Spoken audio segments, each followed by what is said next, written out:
Banyak orang tua merasa stres dan bingung ketika anaknya mulai melepeh, mulai mempertontonkan gerakan tutup mulut alias menolak makanan pendamping ASI-nya.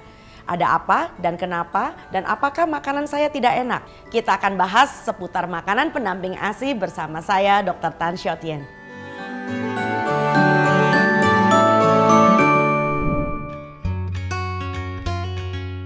Responsive feeding adalah suatu cara pemberian makanan pendamping ASI dengan memperhatikan sinyal kenyang dan lapar seorang anak.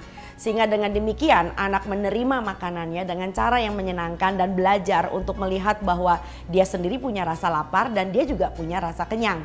Dengan demikian orang tua juga menjadi peka untuk bisa memperhatikan kapan anaknya siap makan dan kapan sebaiknya makan itu dihentikan. Kerap kali anak tidak hanya diasuh oleh orang tuanya atau oleh ibunya. Kadangkala ketika orang tua bekerja atau orang tuanya tidak ada di tempat, anak juga terpaksa harus diasuh oleh pengasuhnya atau neneknya atau siapapun orang dewasa lain. Nah, penting artinya bagi kita untuk sama-sama membuat suatu kesepakatan bagaimana pola asuh terhadap anak tersebut. Sebab kerap kali cara ibu mengasuh dan cara orang lain yang mengasuh belum tentu sama.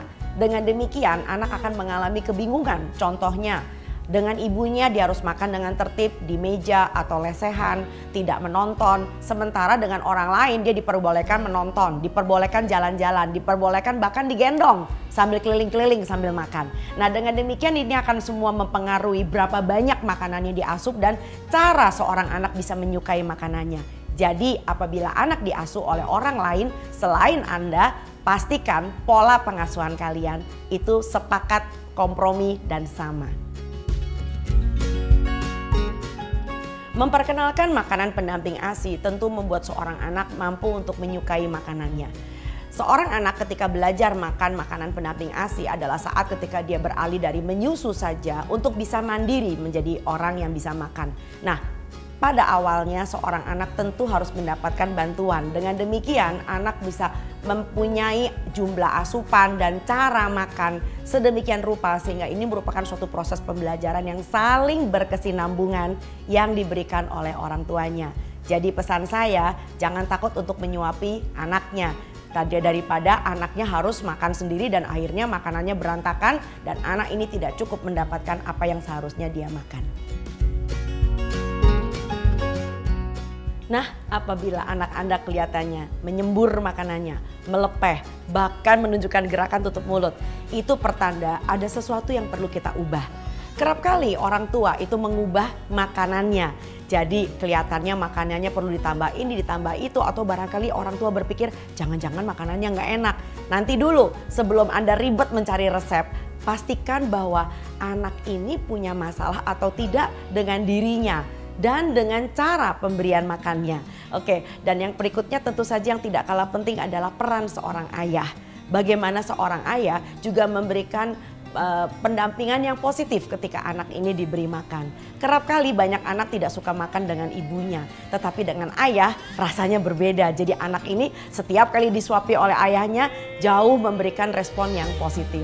Jadi dengan kata lain, yuk kita bersama-sama mengurus anak kita. Di usia 6 sampai dengan 8 bulan, jangan lupa ASI masih 70%. Jadi di awal-awal memberikan makanan pendamping ASI barangkali cukup 2 kali saja.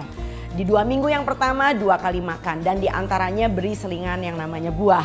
Lalu bertahap kita naikkan menjadi 3 kali makan seperti kita sendiri, makan pagi, makan siang, dan makan malam dengan selingan buah atau ditambah dengan kudapan yang lain.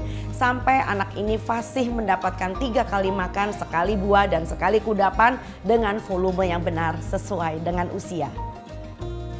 Memberi makan anak melalui makanan pendamping ASI adalah salah satu cara anak belajar untuk tahap awalnya.